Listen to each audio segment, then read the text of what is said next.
Selamat datang di HPDA Official. Kita akan bercerita kisah 4 pemuda masuk ke alam gaib saat berburu burung. Di suatu malam pergilah 4 orang pemuda berburu burung ke sawah Dusun Jaya. Doni dan Rian juga Piki dan Andi memang hobi berburu. Setiap saat mereka selalu bersama-sama, di keheningan malam dan cahaya bulan membelah kegelapan, juga suara jangkrik yang mengingik begitu kuat. Rian dan Piki dan 2 temannya saling berjanji untuk tidak pulang sampai pagi, guna untuk mencari burung di malam hari. Dengan senang hati mereka pun terus berjalan ke hutan Dusun Jaya. Sesampainya di sana mereka mempersiapkan peralatan mereka untuk digunakan. Piki pun membentang jaringnya, Doni pun mencoba menyalakan pikatnya. Mereka pun duduk sambil menantikan burung yang akan datang. Beberapa jam kemudian mereka tidak mendapati burung yang datang, melainkan suara yang aneh-aneh dari dalam hutan. Mereka pun berpindah tempat masuk ke dalam hutan. Mereka mencobanya kembali, namun yang terjadi malah yang tidak diinginkan. Burung keruak yang dinantikan tidak datang. Burung elang dan burung hantulah yang mendatangi mereka. Burung itu menyambar kepala Andi. Kepala Andi pun terluka. Lalu Piki pun bergegas mengambil senapannya.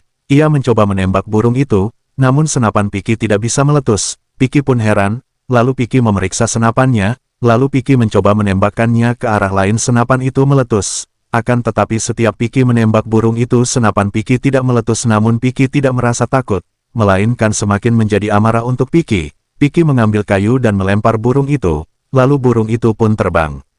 Lalu mereka berpindah tempat. Setelah itu mereka menyalakan pikatnya kembali. Namun kejadiannya lebih menyeramkan lagi. Piki dan Doni mendengar suara auman harimau, namun Piki merasa tidak gentar.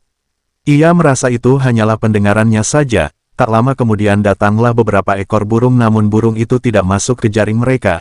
Lalu Piki pun menembak burung itu. Senapan Piki tidak bisa juga meletus. Setiap Piki mengarahkan senapannya ke arah burung, burung itu semakin membesar dalam pandangan Piki, dan senapan Piki tidak bisa meletus. Namun setiap Piki menembak ke arah lain, senapan Piki bisa meletus. Setelah itu mereka beristirahat dan mereka juga agak tanda tanya dengan kejadian itu. Namun dikarenakan mereka petualang handal dan bernyali besar, mereka tidak gentar. Tak lama kemudian mereka pun mencium semerbak bau pandan, dan suara burung elang yang begitu dekat dengan mereka. Setelah itu bau pandan pun berubah jadi harum kemenyan. Kali ini Piki dan 3 temannya mendapati keanehan yang begitu menyeramkan. Datanglah bergerombolan ribuan burung keruak, seolah seperti besarnya bukit. Mereka pun ketakutan sampai tak bisa lari. Pepohonan yang begitu banyak di samping mereka penuh dengan ribuan burung diiringi harum kemenyan yang begitu pekat. Piki dan temannya pun takut dan terduduk.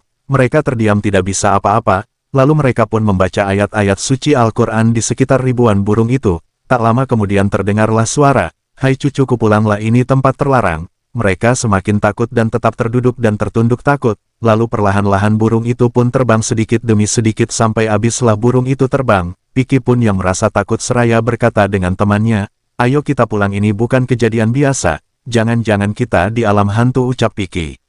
Mereka pun bergegas pulang, tidak lagi memperdulikan peralatannya. Mereka berlari secepat-cepatnya.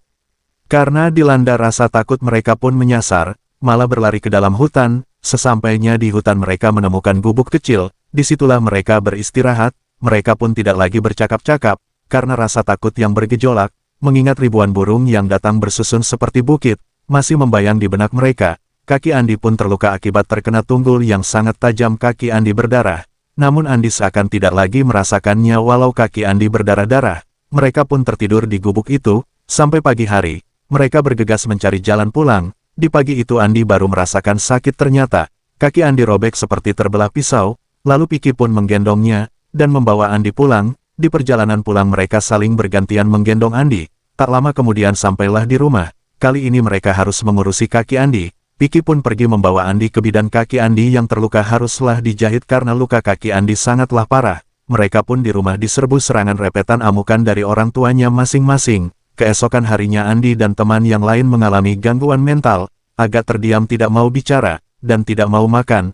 Hanya Pikilah yang masih seperti biasa. 3 teman Piki mengalami gangguan mental. Setelah itu Piki pun pergi mencari orang sepuh guna memberikan obat dan doa buat mereka bertiga. Pergilah Piki ke rumah Bapak Dirno, lalu Pak Dirno membawakan kembang dan menyan, guna untuk mandi mereka. Seminggu kemudian mereka pun sembuh seperti semula.